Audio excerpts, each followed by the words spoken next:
오늘 보실 말씀은 히브리서 4장 12절과 13절 말씀, 신약성경 357쪽입니다. 제가 읽어드리도록 하겠습니다.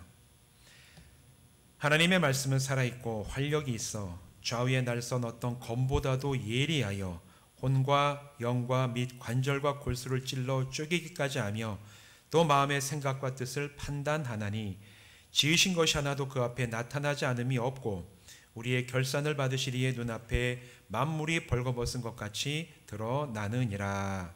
아멘. 우리 기도하고 말씀 나누도록 하겠습니다.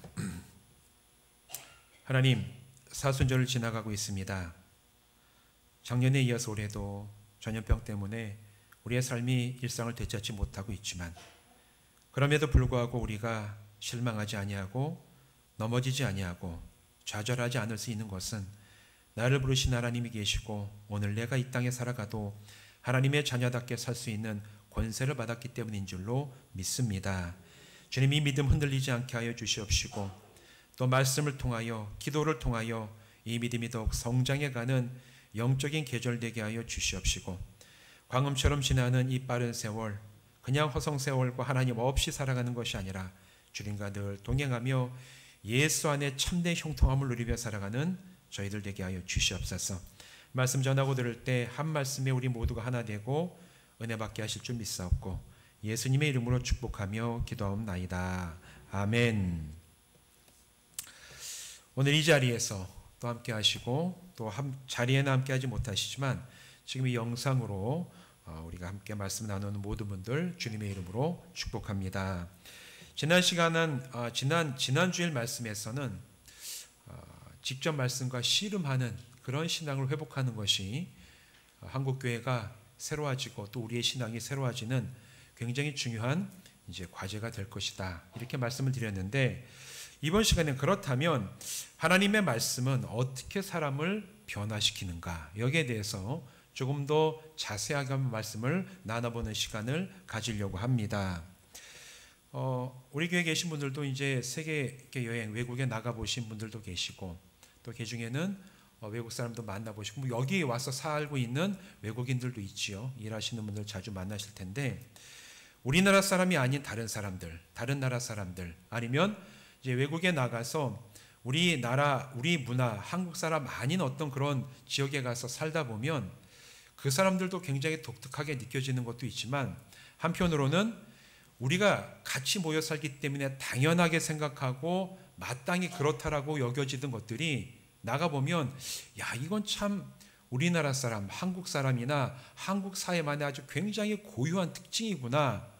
이런 것들을 발견할 수 있는 기회들이 많이 있어요. 그 중에 대표적인 것이 하나가 있는데 뭐냐면 한국 사람은 복받기를 원하는 마음이 굉장히 크다는 거예요. 전 세계 어느 나라 가도 복 받는 건 뭐 다 좋아합니다. 그러나 한국 사람처럼 정말 복 받기를 위해서 노력하고 그리고 그걸 위해 기도하고 오죽했으면은 이불이나 베개에도 복 숫자 쫙 써놓고 복복자 써놓고 그리고 1월 1일 새해가 되면 인사할 때 어른이나 아이 할 거 없이 뭐라고 인사를 합니까? 새해 복 많이 받으세요. 얼마나 복에 대한 얘기를 많이 하는지 물론 중국도 중국 사람들도 복에 대한 얘기를 많이 하지만 그런 빈도나 강도나 열망하는 것에 대해서 비교해 보면 아마 한국 사람, 한국 사회가 보여주는 이 복에 대한 강렬한 열망이 전 세계에서 가장 크지 않을까 그렇게 생각을 합니다. 이런 한국 사람의 특징은 신앙생활 하는데도 굉장히 많이 반영이 돼요. 그래서 교회에서 기도하는 거 보면 여러분 뭘 위해서 기도를 많이 하죠? 뭘 위해서 기도를 많이 하십니까? 네? 건강을 위해서, 또 우리 자녀가 잘 되는 것 위해서, 또 내가 하는 우리 가족이 어떤 사업이 잘 되는 것 위해서, 자녀의 진학을 위해서, 결혼하지 못하는 자녀 결혼을 위해서 여러 가지 것들에 대해서 기도를 하는데 사실 이걸 크게 통틀어 보면은 복 받기를 원하는 거예요. 내 힘으로 할 수 없고 내가 기대하고 내가 되고 싶고 얻고 싶은 것들을 기도함으로 열심히 간구하는 그런 마음들, 기도가 굉장히 많이 있어요. 복받기 원하는 기도가 주를 이루게 되죠. 설교를 들어도 성도들이, 한국계 성도들이 제일 좋아하는 설교가 어떤 설교입니까?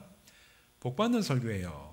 회개하라는 설교보다는 복받고 형통하고 어떤 것이든 잘 될 겁니다. 이렇게 축복해주는 이런 설교들을 한국교회 성도들이 굉장히 좋아합니다.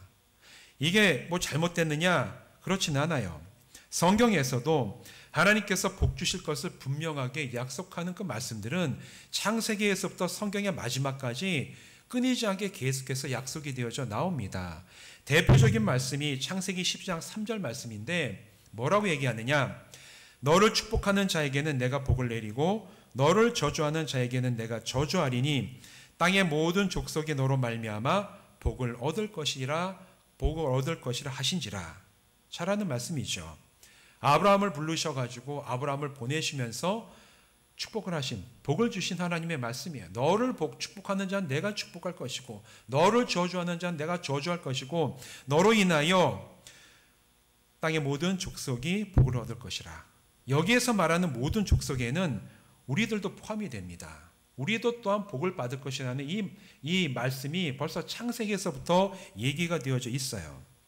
그런데 여기에서 하나님이 주시겠다고 약속하신 최고의 복과 또 오늘 우리가 살아가면서 기도하고 간절히 바라고 있는 또 받기를 갈망하는 복이 종종 다르다는 데서 초점이 맞지 않고 문제가 발생하는 경우들이 생깁니다.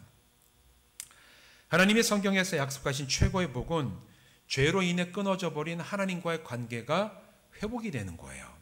그리고 끊어져 있는 그 관계가 회복돼서 하나님과 나 사이에 회복된 관계 안에 우리가 영원토록 살아간다라고 확증해주고 그렇게 해주게 하는 것이 성경에서 말하는 하나님이 주시기 원하는 가장 최고의 복입니다. 예수님이 완성하신 십자가 복음을 믿고 구원받은 성도는 어떤 사람이라도 하나님의 자녀가 돼요. 죄를 지었던 사람이라도 때로는 아주 심대하게 애를 끼쳤던 사람이라도 예수 십자가 복음 안에서 회개하고 그 삶을 돌이키면 그는 하나님의 자녀가 됩니다. 이건 성경이 말하는 진리죠. 또한 그가 하나님의 자녀가 되었으면 장래에 임할 하나님 나라에서뿐만 아니라 우리가 지금 이 땅에서 살아가는 모든 삶 가운데 즐거울 때나 슬플 때나 때로는 잘 될 때나 고난 가운데 있을 때나 변함없이 항상 하나님과 동행하며 살아갈 수 있는 권세를 받게 되었습니다. 이게 성경이 말하는 복의 핵심이에요. 그런데 사람들은 이것도 복이지만 내가 이 땅에 살아가면서 갖고 싶고 얻고 싶고 되고 싶은 것이 이루어지는 것을 어떻게 보면 더 대단한 복으로 여기면서 살아가요. 요즘에는 교회에서 간증하고 뭐 그런 시간이 예전에 비해서 많이 줄었는데 예전에 여러분 뭐 간증 집회라든가 이 교회에서 아마 간증 같은 거를 아마 80년대 90년대에는 많이 했을 거라고 생각이 됩니다. 여러분 간증할 때 여러분이 제일 은혜 받았던 간증 혹시 기억나는 거 있으십니까? 간증할 때 보면 대부분 간증의 내용은 그래요. 내가 정말 몸이 아팠었는데 예수 믿고 그 질병 치유받았습니다. 내가 정말 예수 믿고 나서 우리 자녀가 정말 잘 되고 내가 하는 사업이 정말 형통하게 잘 이루어지고 이런 얘기를 들으면 우리 마음에 은혜가 되잖아요. 은혜가 안 됩니까? 저는 은혜가 되던데 어릴 때 야 정말 하나님 살아계시구나. 하나님 역사하시면 사람이 인생도 바뀌고 사업도 잘 되고 병도 낫고 그리고 그 사람이 세상적으로 성공할 수도 있구나. 저도 어릴 때 그렇게 생각을 했습니다. 이게 잘못됐냐면 잘못되지는 않았어요. 하나님이 함께 하시고 역사하시는 삶은 이런 놀라운 일들을 하나님께서 베풀어 주시는 삶 가운데 살아갈 수가 있습니다. 그런데 문제는 뭐냐면 모든 간증과 모든 복이 다 여기에만 초점이 맞춰지게 되면 우리가 은혜 받는 통로는 말씀이 아니라 성공한 사람의 이야기, 예수 믿고 병난 사람 이야기만 들을 때만 우리가 은혜 받고 그게 신앙적인 도움이 된다면 그러면 우리는 그때 우리의 신앙에 대해서 좀 생각해 봐야 돼요. 정말 성경이 얘기하는 것이 이런 종류의 이야기들만을 가지고 이걸 복이라고 얘기하는가? 아니면 하나님께서 진짜 말씀을 통해서 성도들에게 교회에게 또 믿음의 길을 가야 되는 이 그리스도인들에게 얘기하고자 하시는 게 진짜 무엇인가? 우리는 한번 분별력을 가지고 제대로 봐야 된다는 거예요. 사실 이런 거는 교회뿐만 아닙니다. 아까 말씀드린 대로 복받기 원하는 한국 사람의 특징이 있기 때문에 불교에 가도 많은 사람들이 이제 기도하는 건 다 복받는 거예요. 무속신앙 굿하는 것도 복받기 위해서 굿하는 거고 하여튼가 한국 사람이 어떤 종교를 갖더라도 기본적으로 원하는 건 복 받기 위해서. 그 복은 내가 하는 거 잘 되고 아프지 않고 무병장수하고 세상에서도 정말 성공할 수 있는 삶을 살아가는 그런 종류의 복을 받기를 원하는 게 한국 사람들의 특징이고, 대부분의 종교에 이런 특징들이 다 반영이 됩니다.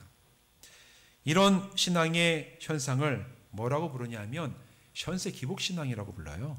가끔 제가 말씀드리는 것처럼 복 받는 것은 하나님께서 우리에게 약속하신 것인데, 그 복을 내가 원하는 종류의 복으로만 한정해서, 그것도 먼 나중 얘기가 아니라 지금 당장 내 눈앞에 내가 원하는 방식으로 원하는 만큼 받아야 되겠다, 그것만을 가지고 신앙생활을 하는 그 신앙 형태를 현세기복적인 신앙이라고 얘기를 합니다. 이런 현세기복적인 신앙생활이 전부인 사람은 성경을 읽어도 말씀의 원래 의미보다는 그 말씀을 통해서 내가 보고 싶고 듣고 싶은 대로만 읽는 경향이 굉장히 커져요. 그 대표적인 말씀이 빌립보서 4장 13절의 말씀이라고 얘기할 수가 있는데, 잘 아시는 말씀이죠. 무슨 말씀이냐? 내게 능력 주시는 자 안에서 내가 모든 것을 할 수 있느니라. 너무너무 유명한 말씀이고, 새해마다 이렇게 말씀 뽑기 하면 이 말씀이 빠진 적이 없어요. 이 말씀 항상 기록돼가지고 누군가 이제 뽑는 말씀인데, 내게 능력 주시는 자 안에서 내가 모든 것을 할 수 있느니라. 우리가 참 사랑하고 귀하게 여기는 말씀이에요. 그런데 이 말씀 한 구절만 쏙 뽑아가지고 내가 요것만 보고 요것만 놓고 기도한다면, 마치 이 말씀이 하나님께서 내게 능력을 주시기 때문에 내가 계획하고 내가 원하고 내가 되고 싶은 것 하나님의 능력 받아가지고 내가 믿음만 가지고 나가면 다 이룰 수 있을 것이다, 이런 식으로 생각하고 받아들이는 대표적인 말씀 중에 하나예요. 그런데 이 말씀이 이런 뜻입니까? 이 말씀 한 구절만 뽑아서 내가 읽고 싶은 대로 읽으면 그렇게 볼 수 있지만, 그러나 이 말씀 4장 13절 이전에 있는 11절과 12절의 말씀을 보면 13절이 그렇게 해석이 안 돼요. 11절과 12절 말씀 뭐라고 얘기하냐? 내가 궁핍함으로 말하는 것이 아니니라. 어떠한 형편에든지 나는 자족하기를 배웠노니 나는 비천에 처할 줄도 알고 풍부에 처할 줄도 알아. 모든 일 곧 배부름과 배고픔과 풍부와 궁핍에도 처할 줄을 아는 일체의 비결을 배웠노라. 그 다음에 이어지는 말씀이 내게 능력 주시는 자 안에서 내가 모든 것을 할 수 있느니라. 이게 여기 이어져 나오는 말씀이에요. 이게 그럼 이 11절부터 13절까지의 말씀을 보면 이게 무슨 얘기냐? 내가 모든 걸 할 수 있는데 그 모든 것이란 내가 원하고 내가 되고 싶은 내가 갖고 싶은 그런 것들을 갖게 되는 그런 모든 것이 아니라, 하나님의 말씀을 따라서 내가 살아가다 볼 때 때로는 그 말씀 따라 살기 때문에 궁핍에 처할 때도 있고 부유함에 있을 때도 있고 고난 가운데 있을 때도 있고 즐거운 가운데 내가 살아갈 때도 있지만, 그러나 즐겁다고 내가 우쭐하고 부유하다고 내가 궁핍하다고 내가 좌절하고 낙심하는 게 아니라, 내게 능력 주시는 예수 안에서 어떠한 상황 가운데 있든지 나는 믿음의 길을 온전하게 가며 복음을 전하는 자로 살 수가 있노라. 이 고백이 빌립보서 4장 13절의 의미예요. 이런 식으로 한 구절을 뽑아내서 그 구절을 가지고 내가 원하는 것, 내가 읽고 싶은 방식대로 읽어나는 그런 성경 구절은 사실 예를 들면 굉장히 많습니다. 그런데 자기중심적이고 현세기복적인 신앙 태도에 매몰되어 성경 말씀을 대하면 하나님의 말씀이 가져오는 근본적인 변화를 체험하기 힘들어요. 진짜 그 말씀이 나에게 주시고자 하시는 하나님의 그 은혜와 의도가 무시된 채 내가 읽고 싶고 내가 찾고 싶은 대로만 읽으면 그 말씀이 우리에게 일으키시는 변화 가운데 들어가기가 어렵다는 얘기입니다. 대신에 하나님의 말씀과 하나님의 말씀을 내 안에 있는 자신의 욕망을 이루는 도구로 전락시켜버리는 경우들이 얼마나 많이 있습니까? 하나님이 주시는 그 말씀의 원래 뜻이 무시되면 그 말씀을 쉽게 이걸 가지고 내 원하는 것들이 이루어가려고 하는 도구나 아니면은 그런 방편으로 전락되어져 그렇게 읽어지고 해석되어지는 성경 말씀이 너무나 많이 있다라는 거예요. 그런데 하나님의 말씀과 직접 씨름을 한다는 것은 그 말씀을 내가 듣고 싶은 대로 듣고 읽고 싶은 대로 읽고 이해하고 싶은 대로 이해하고 받아들이는 것이 아니라 그 말씀이 의미하는 대로 내가 변화되는 것을 말합니다. 말씀과 씨름하는 거는 내가 얻고 싶은 얘기를 뽑아내는 게 아니라 그 말씀을 주신 하나님께서 의도하신 대로 내가 변화되어 가는 게 하나님의 말씀을 붙잡고 씨름하는 가장 궁극적인 목적이라는 걸 여러분 꼭 기억하시길 바랍니다. 오늘 본문 히브리서 4장 12절과 13절의 말씀이 선포하는 내용이 바로 이 내용이에요. 히브리서 4장 12절 말씀 우리 다 같이 한번 읽어보실까요? 12절 말씀 읽겠습니다. 시작. 하나님의 말씀은 살아있고 활력이 있어 좌우에 날선 어떤 검보다도 예리하여 혼과 영과 및 관절과 골수를 찔러 쪼개기까지 하며 또 마음의 생각과 뜻을 판단하나니. 하나님의 말씀이 이렇다라고 얘기를 해요. 하나님의 말씀을 바르게 직접 읽고 씨름할 때 그 말씀은 반드시 사람을 변화시킵니다. 사람을 변화시켜요. 말씀이 살아 역사하시기 때문에 그래요. 하나님의 말씀은 살아있습니다. 하나님의 말씀이 살아있는 이유는 그 말씀이 하나님의 속성과 성품을 드러내기 때문에 그렇습니다. 이게 무슨 이 성경책 자체가 무슨 신비한 능력이 있어서 이걸 읽는 사람을 변화시키는 게 아니에요.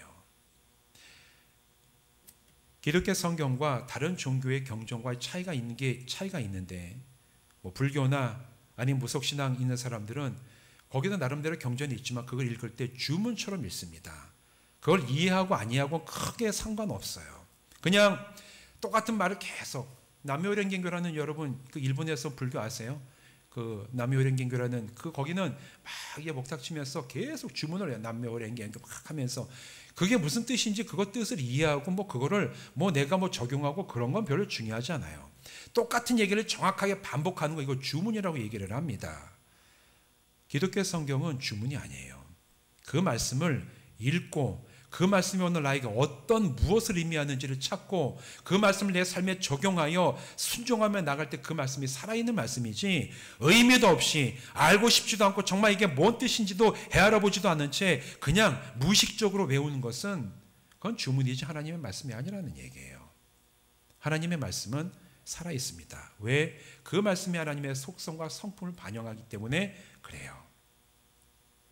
그래서 말씀과 씨름하면 하나님이 어떤 분이신지 알 수 있게 되고 또 하나님을 신뢰하고 의지하는 사람으로 그 말씀의 능력이 나타나 변화가 됩니다. 그런데 하나님의 이 말씀인 이 성경책은 예수 그리스도를 전하는 것에서 이 말씀의 절정을 이루지요. 구약은 구원자 예수님이 왜 이 땅에 오셔야만 되는지를 알려주는 책이 구약이에요.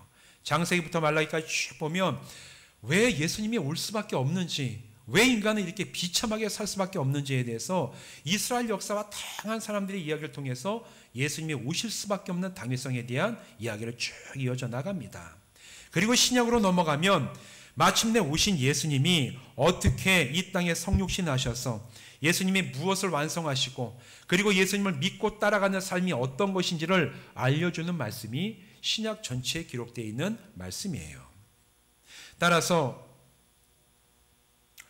하나님의 이 계시의 말씀은 이 땅에 성육신으로 오신 예수님을 통해서 완성이 되었고 성경을 내가 제대로 알기 위해서는 한 구절 뽑아놓고 내가 그것만 외우고 끝나는 것이 아니라 예수 그리스도를 나의 구원자요 또 주님으로 고백하는 믿음을 통해서 성경을 볼 때에만 그 말씀이 하나님의 말씀으로 제대로 이해될 수가 있고 내 마음에 들어올 수 있고 나를 변화시키시는 능력으로 역사하게 될 줄로 믿습니다. 이건 굉장히 중요해요.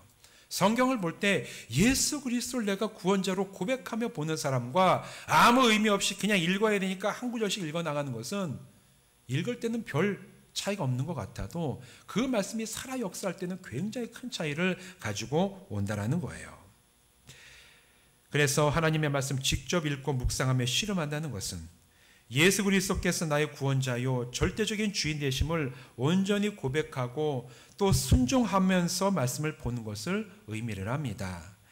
이렇게 말씀을 대하는 사람이 어떻게 하나님의 계시의 말씀을 자기의 어떤 현세 기복적인 욕망을 이루는 수단으로 전락시킬 수가 있겠습니까? 어떻게 하나님의 말씀 그냥 한 구절만 뽑아내서 마치 이 말씀만 붙잡고 있으면 내가 하고 싶은 것, 되고 싶은 것 이루어지는 어떤 주문과 같이 그렇게 말씀을 대할 수가 있겠어요? 살아있는 하나님의 말씀을 대하는 것은 그렇게 대하는 게 아니에요. 예수님을 통하여 완성되고 나에게 온 이 말씀을 내가 정말 주님을 사랑하는 그 마음을 가지고 하나님 앞에 서서 이 말씀이 오늘 나에게 주신 말씀으로 읽고 묵상하고 내 삶에 적용하여 순종하며 읽어나갈 때 그 말씀이 오늘 우리를 변화시키는 말씀이 될 줄로 믿습니다. 이렇게 하나님의 말씀을 듣게 될 때 일어나는 변화가 있죠. 12절 말씀은 이렇게 얘기를 합니다. 하나님의 말씀이 어떤 검보다도 예리하여 혼과 영을 꿰뚫어 버린다고 얘기를 하고 있어요. 하나님을 떠나 영이 죽은 사람은 죄악과 뒤범벅이 되어 살아도 그것이 악한지 어떤지를 분별하지를 못해요. 왜냐하면 영이 죽었기 때문에 그래요. 영이 살아 있어야지만 이게 죄악된 것이구나, 하나님과의 관계 속에서 합당하지 못한 것이구나, 버려야 될 것이구나, 이런 걸 분별할 수 있는 능력이 생기는데 하나님과의 관계가 끊어지고 영이 죽어버리면 이게 죄인지 죄가 아닌지, 지금 죄와 뒤범벅이 살아가는 것인지 어떤지를 분별하지 못해요. 그런데 하나님의 말씀이 그 사람에게 들어가면 그 사람의 죽었던 영이 살아나게 되고 하나님에 대해서 민감하게 됩니다. 죄에 대해서 거부감이 들고 죄를 짓게 되면 영이 아파하는 그런 느낌과 감정을 갖게 돼요. 왜? 영이 살아나기 때문에 그래요. 하나님에 대해 더 많은 관심과 사랑과 열정을 품게 되고 더 나아가서 하나님의 뜻에 합당한 삶을 살아가기를 열망하는 그런 마음이 사람의 생각과 영혼 가운데 나타나게 됩니다. 이러한 변화가 살아계신 하나님의 말씀이 사람의 영을 예리하게 꿰뚫고 지나가면서 죄된 부분을 잘라내고 뚫어야 될 걸 뚫어내고 막힌 것을 막힌 것 쳐내고 영적으로 숨을 쉬어 살아난 존재로 만들 때 그 사람의 영 가운데 일어나는 놀라운 변화입니다. 이런 변화 모든 성도님들의 심령 가운데 일어나기를 주님의 이름으로 축원드립니다. 그런데 여러분, 우리는 영이 살아난다는 걸 알아요. 그런데 여러분, 사람의 영만 살아납니까? 아니에요. 말씀이 사람의 심령 가운데 들어오게 되면 그 다음에 사람의 혼도 살아납니다. 여기선 영과 혼을 분리를 했어요. 우리는 보통 영혼이라고 얘기하는데 여기서 영과 혼을 분리해서 얘기를 하는 이제 그런 단어가 나오죠. 여기서 혼이라고 얘기하면 사람이 살아가는 데 필요한 정신, 사상, 세계관, 가치체계 이런 것들을 얘기를 합니다. 어떤 정신적인 활동과 관련되어 있는 것들을 혼이라고 얘기를 해요. 영이 죽은 사람은 그 사람의 혼 역시 하나님께 반역하고 거부하는 방향으로 정교하게 세워질 수밖에 없습니다. 내가 영이 죽고 하나님을 알지 못하고 살아가는데 우리의 정신과 우리의 가치와 우리의 세계관이 하나님을 따를 수 있는 자가 될 수가 있겠습니까? 원천적으로 그럴 수 있는 길이 막혀 있어요. 그러나 사람의 영을 꿰뚫은 예리한 하나님의 말씀은 먼저 사람의 영을 새롭게 하고 그 다음에는 그 사람의 혼을 새롭게 하는 능력을 베푸시는 줄로 믿습니다. 하나님의 진리에 반대되었던 사람의 정신과 사상과 관념이 이게 하나님 앞에 합당하지 않구나, 이걸 깨닫고 버리게 돼요. 하나님이 아니라 세상 중심으로 성공하는 것을 중심으로 물질 중심이었던 나의 세계관과 가치관, 가치체계가 이제는 다 무너져 내리고 하나님의 진리를 중심으로 해서 나의 생각과 사상과 가치관이 새롭게 세워지는 놀라운 변화의 역사가 말씀을 통해서 성도들의 심령 가운데 일어난다라는 얘기예요. 다시 말해서 하나님의 진리의 말씀은 사람의 영과 혼이라는 내면 세계를 찌르고 쪼개어 새롭게 변화시킵니다. 먼저는 사람의 내면을 변화시켜요. 그러나 여기가 끝이 아닙니다. 말씀이 일으키는 변화는 사람의 영혼에서 시작하여 그 사람의 외면과 삶으로까지 반드시 확장되는 능력이 있어요. 오늘 읽은 이 12절 말씀 하반절에는 이렇게 얘기를 하지요. 혼과 영과 및 관절과 골수를 찔러 쪼개기까지 하며 또 마음의 생각과 뜻을 판단하느니, 영과 혼에서 그치지 않아요. 하나님의 말씀이 꿰뚫고 잘라내고 새롭게 하고 변화시키시는 그 능력은 영과 혼에서 시작하여 사람의 관절과 골수, 더 나아가 생각과 마음까지, 뜻까지 감찰하고 판단한다고 얘기를 하고 있습니다. 관절과 골수는 물리적으로 살아가는 사람의 외면을 의지합니다. 사람은 영도 있고 혼도 있지만 동시에 물리적인 몸을 가지고 행동하죠. 밥도 먹어야 되고 일도 해야 되고 사람과의 관계도 맺고 살아가는, 우리는 물리적인 육신을 가지고 살아가는 존재예요. 그렇기 때문에 우리는 영만 살아서 되는 존재가 아닙니다. 육신도 살아나고 영이 변화되었으면 당연히 육신도 변화되는 그런 은혜가 우리에게 있어야만 돼요. 그리고 사람의 실제 몸을 가지고 말하며 행동하며 살아갈 때 이것을 가능하게 하는 것이 말과 행동으로 드러나는 사람의 생각과 뜻이에요. 아무 생각 없이 행동하는 사람은 없습니다. 사람이 행동할 때는 계획이 있고 뜻이 있어요. 사람이 말을 할 때는 그 마음속에 말하게끔 품고 있는 생각이 있어요. 하나님의 말씀은 우리의 영을 살려내고 혼도 새롭게 하고 거기서만 그치는 게 아니라 이 내면을 새롭게 한 하나님의 말씀이 외면으로 뚫고 나와 우리의 생각과 우리의 뜻도 새롭게 하고 그리고 최종적으로 우리가 실제적으로 살아가는 우리 육신의 모든 삶까지도 새롭게 하는 놀라운 변화의 능력으로 임하신다라는 얘기예요. 이게 히브리서 4장에 나오는 말씀의 뜻입니다. 여러분, 구원받음은 우리는 보통 구원받으면 영혼의 구원만을 생각할 때가 많이 있죠. 시작은 영혼의 구원부터 시작이 됩니다. 그러나 구원받음은 영혼에만 해당되고 끝나는 게 아니에요. 그 다음에 이 세상의 삶은 내가 살고 싶은 대로 살아가도 된다고 생각하는 것은 구원에 대한 올바른 태도가 아닙니다. 십자가 복음을 통해 죽은 영이 살아나고 세상을 향해 있던 혼이 하나님의 말씀을 통하여 살아나고 쪼개져서 새롭게 됐다면 그 변화는 반드시 외면적인 삶의 변화로 나가야 될 줄로 믿습니다. 그렇기 때문에 누군가 구원받고 말씀대로 산다고 하면서도 예전과 전혀 다를 바 없이 살거나 또 현세기복적인 신앙에서 한 발짝도 벗어나지 못한다면 그 사람은 살아계신 하나님의 말씀이 주는 변화를 아직 체험하지 못한 거예요. 영혼 구원받았다고 얘기하지만 그 영과 혼을 찌르고 쪼개내고 그리고 거기서부터 나와 내 삶을 실제적으로 변화시키시는 말씀의 능력을 아직 체험하지 못했기 때문에 변화의 길로 나가지 못한 겁니다. 또 반대로 어떤 사람들은 변화받기를 간절히 강렬하게 원해요. 그러면서 자기의 의지와 결단만을 가지고 내 힘으로 내 삶을 변화시키려고 부단하게 노력하는 사람들도 있습니다. 근데 그것도 실패로 끝날 가능성이 굉장히 많아요. 왜냐하면 사람의 변화는 영과 혼에서부터 시작되지 아니하고 외면에 있는 어떤 행동과 말과 어떤 외면에 있는 것만을 바꾸려고 하다 보면 쉽게 옛날로 돌아갈 수밖에 없는 이게 인간의 한계이기 때문에 그래요. 이런 분들 역시 우리의 영혼을 새롭게 하고 우리 영혼을 새롭게 변화시킨 하나님의 말씀의 능력을 체험하고 그것이 우리의 외면의 삶을 변화시키는 능력 체험해야지만 온전하게 삶이 변화되는 은혜 가운데 나가게 될 줄로 믿습니다. 그런데 그리스도인에게는 온전하게 변화를 약속하는 참된 복이 우리에게 주어진 줄로 믿습니다. 하나님의 말씀을 제대로 바르게 읽고 묵상하고 씨름하여 우리의 삶 가운데 적용할 때 살아계신 하나님의 그 말씀이 나의 영과 혼을 꿰뚫어 변화시키십니다. 말씀이 생각과 뜻을 변화시키고 실제적인 삶도 변화시키십니다. 그리고 그런 변화된 삶을 통해 늘 함께 하시는 하나님의 능력과 은혜를 내가 살아가는 삶의 현장에서 발견하고 체험하게 하시는 그 약속이 이미 우리에게 말씀을 통해서 주어져 있어요. 그리고 마침내 우리 주님께서 다시 오시는 날 나의 영과 삶이 온전하게 변화되어 주님 오시는 그날까지 살아간 신실한 믿음의 사람으로 주님 앞에 서게 하는 능력으로 우리를 이끌어갈 줄로 믿습니다. 사랑하는 성도 여러분, 오늘 이 말씀, 하나님의 말씀은 살아있고 활력이 있어서 좌우의 날선 어떤 것보다도 예리하여 혼과 영과 및 관절과 골수를 찔러 쪼개기까지 하며 또 마음의 생각과 뜻을 판단하나니 지으신 것이 하나도 그 앞에 나타나지 않음이 없고 우리의 결산을 받으시리의 눈앞에 만물이 벌거벗은 것 같이 드러나느니라.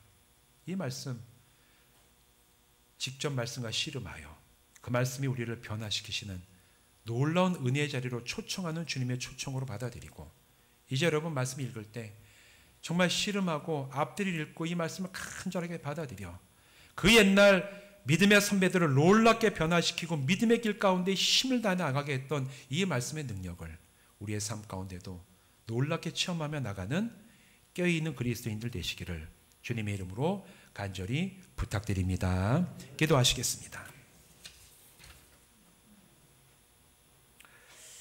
하나님, 십자가 복음을 믿고 우리를 하나님의 자녀 삼아 주신 것 참으로 감사합니다. 그러나 그것으로 끝나지 아니하고 우리에게 하나님의 말씀을 주셔서 우리의 영과 혼이 새롭게 변화되게 하시고 또 우리의 골수와 관절을 쪼개고 마음과 뜻까지 새롭게 하심으로 완전히 변화된 새 삶을 살아가게 하시는 말씀의 능력을 우리에게 약속해 주심도 주여 감사를 드립니다. 이제까지 구원받는 것이 영혼의 구원만을 생각하고 왔다면 이제 말씀을 통하여 우리의 전체 삶이 완전히 변화되고 전인격적으로 주님을 따라 살아가는 놀라운 변화로 이미 우리가 초청받았음을 깨닫게 하시고 확신하게 하셔서 모든 성도들 직접 말씀과 씨름하여 그 말씀의 의도대로 우리가 변화되어 주님 앞에 서는 날까지 정말 깨어있는 모든 성도들로 말씀 가운데 하나가 되어 변화되어 나가는 새로운 교회와 성도들 되게 하여 주시옵소서. 함께 하실 주님을 찬양하고 예수님의 이름으로 간절히 축복하며 기도하옵나이다. 아멘.